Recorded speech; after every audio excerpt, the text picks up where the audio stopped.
அனைவருக்கும் வணக்கம். திருவள்ளூர் மாவட்டம் கொண்டாபுரம் அரசு உயர்நிலை பள்ளியில 7ஆம் வகுப்பு படிக்கக்கூடிய மோகித் என்ற மாணவன் பள்ளி சுவர் இடிந்து விழுந்து உயிரிழந்திருக்காரு. அந்த பள்ளியில சுமார் ஒரு 400-500க்கும் மேற்பட்ட மாணவிகள் படிக்கிறாங்க. இதுல மிகப்பெரிய கொடுமை என்னன்னா, ஒரு 4-5 நாட்களுக்கு முன்னாடி தான் அந்த தொகுதியோட எம்எல்ஏ, திருத்தணி தொகுதியோட எம்எல்ஏ சந்திரன் என்பவர் ஆய்வு செஞ்சிருக்காரு. அந்த பள்ளியை முழுக்க ஆய்வு செஞ்சுட்டு ஒரே ஒரு 5 நாளுக்கு முன்பு தான் போயிருக்காரு. அப்ப அவருக்கு தெரிஞ்சிருக்குமா இல்லையா? இந்த பள்ளி தலைமை ஆசிரியர்கள் இதை தெரிவிச்சிருப்பாங்களா இல்லையா? அப்படி தெரிவிச்சிருந்தா மாணவர் மாணவிகளை நீங்க எதற்காக அந்த இடிற மாதிரி இருக்கிற சுவர் பக்கத்தில் நீங்க போக விட்டீங்க? இது ஒரு அடிப்படையான இந்த கேள்வி, அடிப்படை கேள்வி. இது இப்பதான் ஆய்வு பண்ணிட்டு போயிருக்காரு. அப்ப அவர் தெரிஞ்சிருக்குமா தெரிஞ்சிருக்காதா? இந்த பள்ளி தலைமை ஆசிரியர்கள் சொன்னாங்களா சொல்லலையா?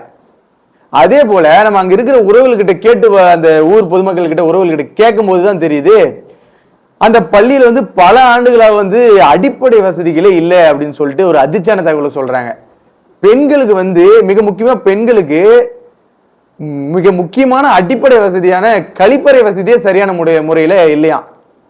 ஒரே ஒரு ஆண்டு 2 ஆண்டுக்கு முன்பு தான் அந்த கழிப்பறையை கட்டியிருக்காங்க.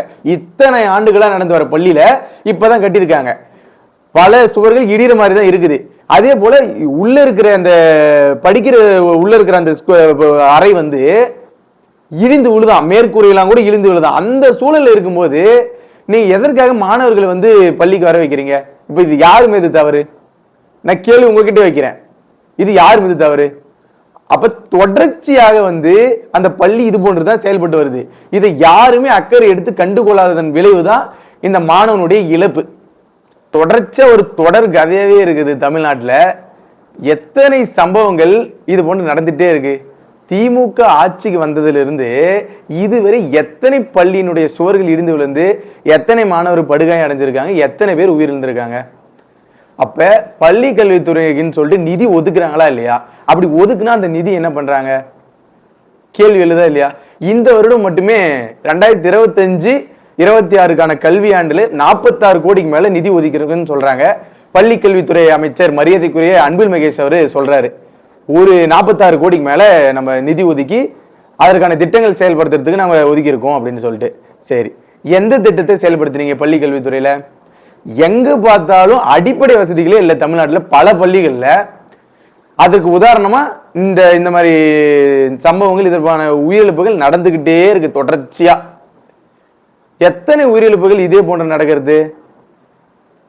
அதே போல 1 கோடிக்கு மேல அந்த கட்டிடங்கள் சரியமைக்கிறதுக்கு 1 கோடிக்கு மேல ஒதுக்கிருக்காங்க.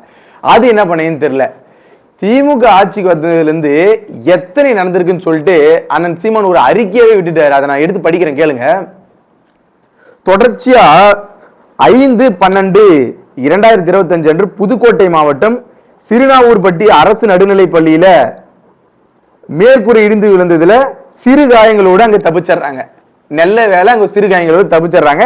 அடுத்து 21/9/2025 துறையூர் சிங்களாதபுரம் அரசு தொடக்க பள்ளியில 9 மாதமே ஆன பள்ளி கட்டிட மேற்கூரை இடிந்து விழுந்து மேற்கூரை இடிந்து விழுந்துருது. 9 மாதமே தான் ஆகுது அந்த பள்ளியை கட்டி, மேற்கூரை இடிந்து விழுந்துருது. இதுல அன்னைக்கு பள்ளி விடுமுறைன்றதுனால யாருக்கும் எந்த பாதிப்பு இல்லாம தப்பிச்சிடறாங்க. ஒருவேளை அன்னைக்கு பள்ளி இருந்திருந்தா எத்தனை பேர் இறந்திருப்பாங்க.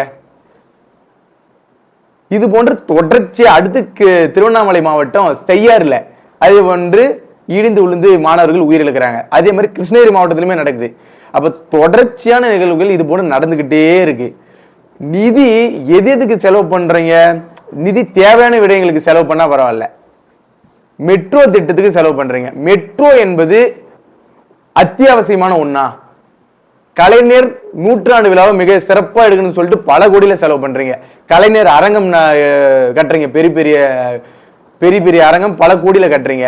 அப்ப இதற்கெல்லாம் உங்களுக்கு நிதி இருக்கிறது, பள்ளிகளை பராமரிக்க உங்களுக்கு நிதி இல்லையா? இந்த தொடர் கதையை தயவு செய்து நிறுத்துங்க. இது இந்த மாதிரி உயிரிழப்புகள் ஏற்படும் போதெல்லாம் திமுக அரசாங்கம் சொல்றது ஒன்னே ஒண்ணுதான், நாங்க ஒரு குழு அமைச்சிருக்கோம், சிறப்பு குழு அமைத்திருக்கோம்.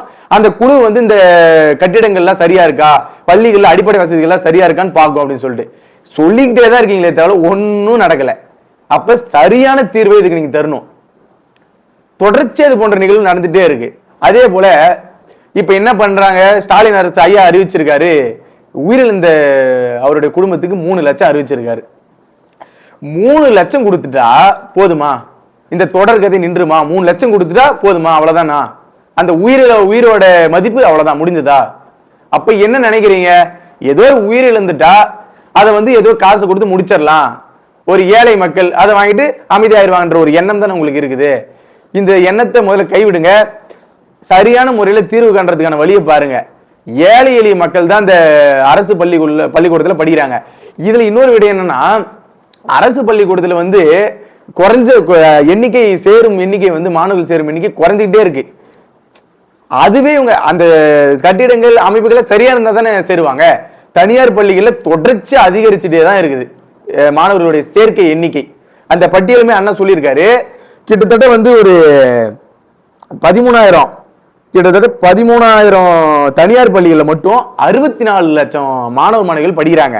ஆனா அரசு பள்ளிக்கூடத்துல எவ்வளவு பேர் தெரியுமா படிக்கிறாங்க? 45,000 அரசு பள்ளிக்கூடத்துல வெறும் 56 லட்சம் தான் படிக்கிறாங்க. 45,000 பள்ளிக்கூடத்துல வெறும் 56 லட்சம், 13,000 தனியார் பள்ளியில 64 லட்சம். அப்ப ஒரு தரமற்று இருக்குது அப்படின்றது இந்த சேர்க்கை விகிதமே காமிச்சிருது. ஆனா நம்ம பள்ளிக்கல்வித்துறை அமைச்சர் என்ன சொல்றாரு, தமிழ்நாட்டோட மாணவ மாணவிகள் எண்ணிக்கை கூடிக்கிட்டே இருக்கு. எங்க கூடுது? அதனால இதெல்லாம் இது போன்ற தொடர் இழப்புகள் மிகவும் வருந்தத்தக்க செயல். ஏன்னா எதுவும் அறியாத மாணவர்கள் சின்ன பசங்க இறந்து போறாங்க. இது போன்ற அடிப்படை வசதிகளை கூட செஞ்சு தர இந்த அரசு தவறுது. அதனால இதை சரியான முறையில கணக்கில் எடுத்துக்கிட்டு இதை சரி செய்யற வேலையை பாருங்க. அரசாங்க பள்ளிக்கூடத்துல அனைத்து பள்ளிக்கூடங்களிலும் எந்தெந்த பள்ளிக்கூடங்கள்லாம் சரியான முறையில் இருக்கு இல்லைன்னு சொல்லிட்டு ஒரு குழுவை நியமிச்சு பாருங்க. இந்த பள்ளிக்கூடம்லாம் சரியா இருக்கு அப்படின்னா மட்டும் அது திறங்க, இல்லைன்னா அதை மூடிட்டு மாற்று வழி ஏற்பாடு பண்ணுங்க. மூடிடுங்க, சரியா இல்லைன்னா மூடிட்டு முழுமையான சரி செய்த பிறகே மாணவர்கள் சேர்க்கையை தொடங்குங்க. அதுதான் சரியா இருக்கும். ஏன்னா இது தொடர்கதையா நடந்துகிட்டு இருக்கு. அதனால இந்த திமுக அரசாங்கம் இந்த விடயத்துல முறையா சரியான பொறியாளர்கள் குழு அமைத்து சரியான முறையில் தீர்வு காணணும். இது போன்ற இழப்புகளை நடப்பதை திமுக அரசாங்கம் தடுக்கிறதுக்கான வழிவகையை செய்யணும். நன்றி.